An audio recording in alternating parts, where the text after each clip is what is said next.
안녕하세요. Lithium difluorophosphate as a dendrite suppressing additive for lithium metal 배터리에 대해 리뷰할 정지은입니다.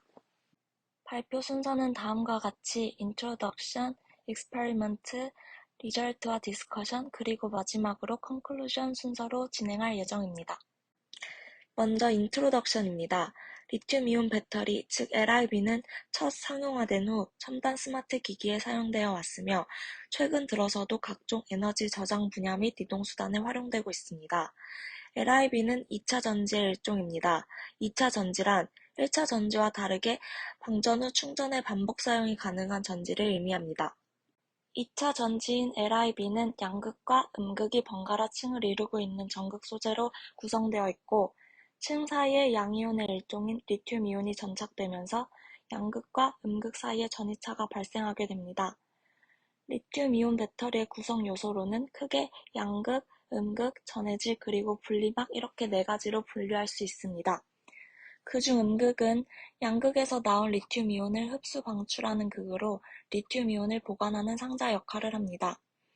음극은 탄소 소재들 그중에서도 대표적으로 흑연으로 구성되어 있습니다.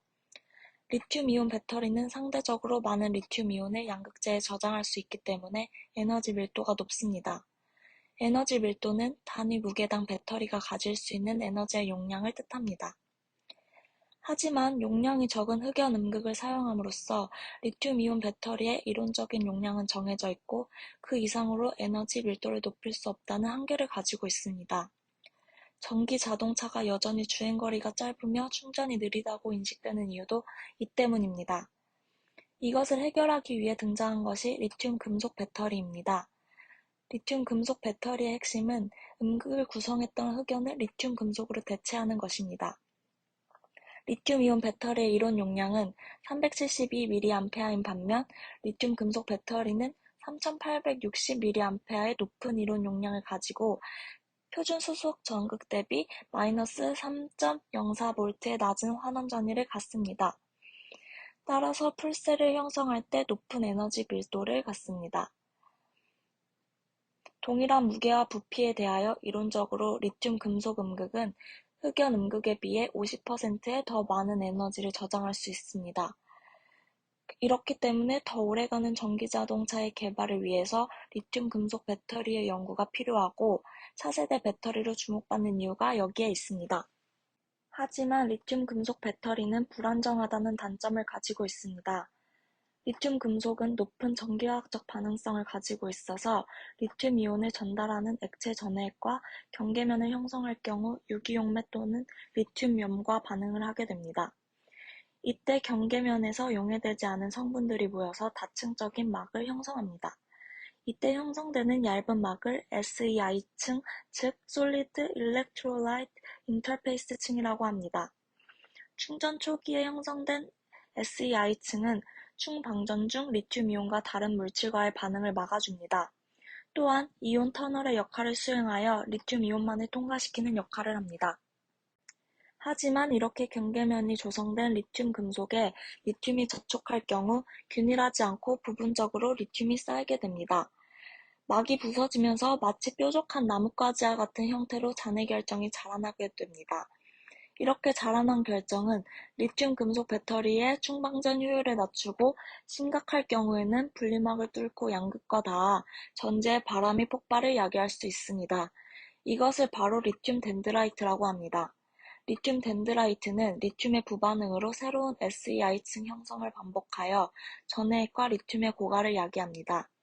이러한 과정에서 데드 리튬이 발생되고 반응 산물이 쌓여 포러스 레이어가 형성됩니다. 이것은 전지의 저항을 증가시키고 전지의 안정성과 수명을 감소시킵니다. 따라서 안정적인 SEI층을 구축하는 것이 리튬 덴드라이트의 성장을 억제하기 위한 보다 효과적이고 편리한 방법입니다. 이번 실험에서는 안정적인 SEI층을 형성하기 위해서 전해질에 덴드라이트 억제 첨가제를 넣어주는 방법을 선택했습니다.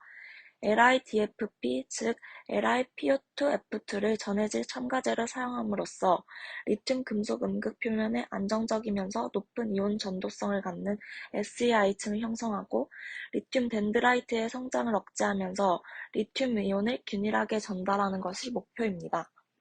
메커니즘에 대해 알아보겠습니다. pF6- 의 가수분해로 인해 LiF가 생성되는데 이때 이 LiF가 풍부한 SEI층은 덴드라이트를 억제하는 데 중요한 역할을 합니다. pF6- 의 가수분해는 왼쪽 그림과 같은 과정을 거칩니다.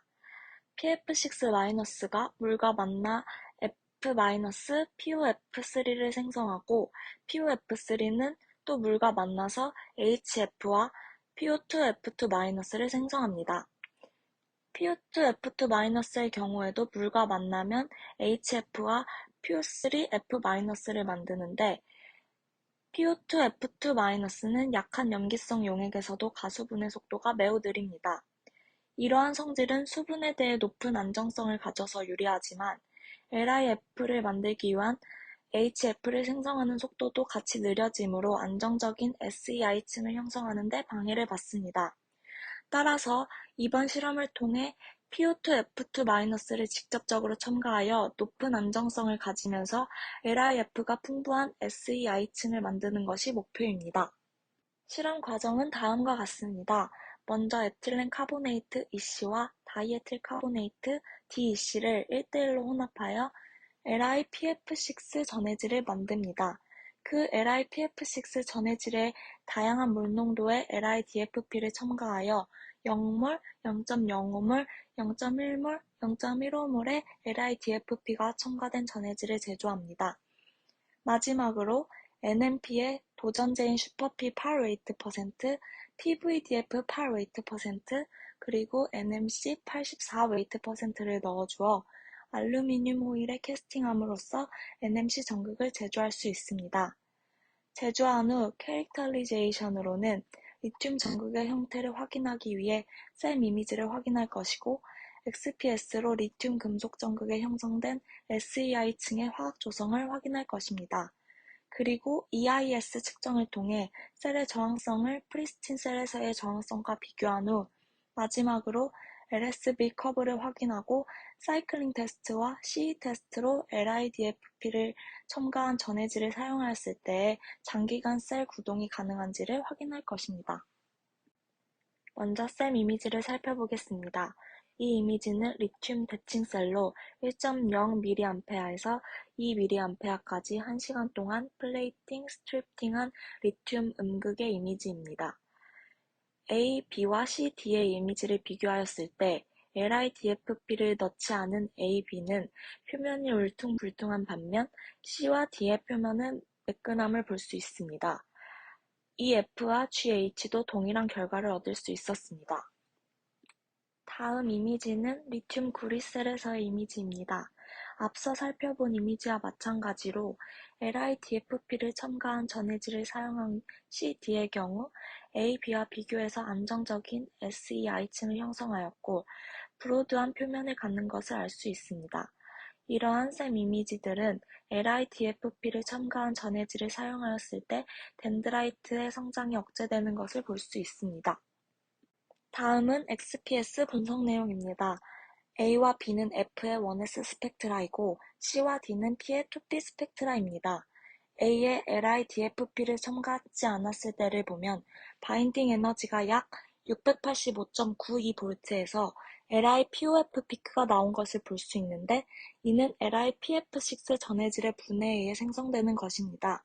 이때 B의 LiDFP를 첨가한 것을 보면 LiPOF 피크는 감소함과 동시에 약 684.52V에서 새로운 피크인 LiF가 나온 것을 볼 수 있습니다. LiF는 정기적 인설레이션으로 작용하여 리튬 이온의 확산에 도움을 줍니다. 따라서 안정적인 SEI층을 형성하여 리튬 덴드라이트의 성장을 억제하는 데 효과적이기에 LiF 피크가 생겼다는 것은 의미 있는 결과입니다. 또한 D를 보면 약 134V에서 PO 피크를 볼 수가 있습니다. 이는 LiDFP가 분해되면서 생성되는 것으로 SEI층 내에서 이동하면서 리튬이온의 전달을 도와줍니다. 이는 전해질의 지속적인 분해를 막아주고 덴드라이트가 생기지 않도록 하여 리튬이온이 균일하게 증착하도록 해줍니다. 다음은 LIDFP를 첨가한 전해질에서의 셀 구동 저항성을 확인하기 위한 EIS 테스트입니다. 검은색 그래프가 첨가제를 첨가하지 않은 그래프이고 초록색이 0.15몰의 LIDFP를 첨가한 그래프입니다. 먼저 첫 번째 사이클을 보면 0.15몰을 첨가한 것이 가장 저항성이 낮은 것을 볼 수 있고 이는 50사이클이 지나도 유지되는 모습을 확인할 수 있습니다. 이때 저항성은 SEI층의 저항, 차지 트랜스퍼의 저항, 오믹 저항의 합으로 나타낼 수가 있는데 사이클 넘버에 대한 이러한 저항 그래프는 E에서 H에 나타나 있습니다. 모든 저항을 합친 전체 저항의 그래프인 H를 보면 50사이클이 돼도 저항값이 가장 낮다는 것을 확인할 수 있습니다. LSV 커브를 살펴보겠습니다. SEI층 형성에 대한 LIDFP의 긍정적인 역할을 테스트하기 위해 리튬 구리 3전극셀로 LIDFP의 환원 분해 전위를 측정하였습니다. 그림과 같이 표준 전해액에 0.15몰의 LIDFP를 첨가한 후 약 0.62V에서 새로운 환원 피크가 나타나는 것을 보아 그 지점에서 SEI층 형성을 위한 LIDFP의 환원 분해를 나타내는 것을 알 수 있습니다. 측정된 LIDFP의 환원 전위는 0.59V에 가까워 유익한 결과를 얻었음을 확인하였습니다. 리튬 음극 안정화에서 LIDFP의 유익한 효과를 더 얻기 위해 4개의 전해질에서 리튬 대칭셀 테스트를 추가로 하였습니다. 왼쪽 그림의 A에서 보이는 바와 같이 0.55mA에서 약 300시간이 지나면 표준 전해질을 포함하는 셀의 과전위가 증가하기 시작하고 0.15몰의 LIDFP를 첨가한 셀은 500시간이 될 때까지 뚜렷한 과전위 증가를 보이지 않았습니다. 한편 전해질 내 LIDFP 첨가제가 많을수록 셀 과전위 증가가 늦게 나타나는 것을 알 수 있었습니다. 왼쪽 그림의 B와 같이 1.0mA로 더 높인 경우에도 유사한 결과를 얻었고 뚜렷한 과전위 증가는 0.15몰의 LIDFP 첨가 전해질을 갖는 셀의 경우 약 90시간에서 200시간 사이에 나타났습니다. 3.0mA까지 높여도 0.15몰의 LIDFP 첨가 전해질 내의 셀은 표준 전해질에 비하여 사이클링 수명이 향상되고 분극이 낮아지는 것을 확인할 수 있었습니다. 다음은 쿨롱 효율 테스트입니다. 쿨롱 효율이란 최근에 충전을 완료한 용량이 바로 그 전에 충전을 완료한 용량과 대비해 차지하는 비율을 말합니다. LIDFP가 없는 전해질과 LIDFP가 있는 전해질 내의 리튬 금속의 평균 쿨롱 효율은 리튬 구리셀의 10회 사이클링을 통해 관찰하였습니다. 그림과 같이 표준 전해질에서 LIDFP 첨가제의 농도를 0에서 0.15몰까지 증가시키면 평균 리튬 쿨롱 효율이 점차 증가하게 되고 1.0몰 LiPF6 혼합물 전해질에서 LIDFP는 LIDFP의 포화도로 인해 약 0.17몰보다 높은 농도를 갖기 힘듭니다. 그러므로 이 실험에서는 표준 전해질 중 LIDFP의 농도가 0.15몰인 것을 가장 높은 농도로 보았습니다. 전해질을 함유한 0.15몰의 LIDFP에 대해 95.2%라는 가장 높은 리튬 쿨롱 효율값을 얻었습니다. 다음은 실제 배터리 구동이 가능한 풀셀을 제조하여 사이클링 안정성을 확인한 데이터입니다. 리튬을 음극, NMC를 양극으로 하여 전해질은 앞서 사용한 것과 같이 사용하였습니다. LIDFP의 역할이 초기 60사이클 동안은 명확하지 않지만 그 후 STD 전해질을 사용하는 NMC의 셀은 빠르게 용량이 저하되는 반면 LIDFP를 사용하는 셀은 거의 일정한 방전 용량과 시일을 갖습니다. 따라서 LIDFP 첨가제는 사이클링 시 리튬 금속 음극을 안정시키는 데 유리함을 알 수 있습니다. 마지막으로 요약하겠습니다. 이 실험에서의 목표는 LIDFP를 전해질 첨가제로 사용하여 안정적인 SEI층 형성에 덴드라이트의 성장을 억제하는 것이었습니다. 그 결과 리튬 대칭셀에서 1.0mA에서 100시간까지 안정성을 확인하여 덴드라이트의 성장이 억제되고 리튬의 증착이 균일하게 이루어졌음을 알 수 있었고, 리튬 구리셀에서도 쿨롱 효율이 84.6%에서 95.2%로 높아진 것을 관찰할 수 있었습니다.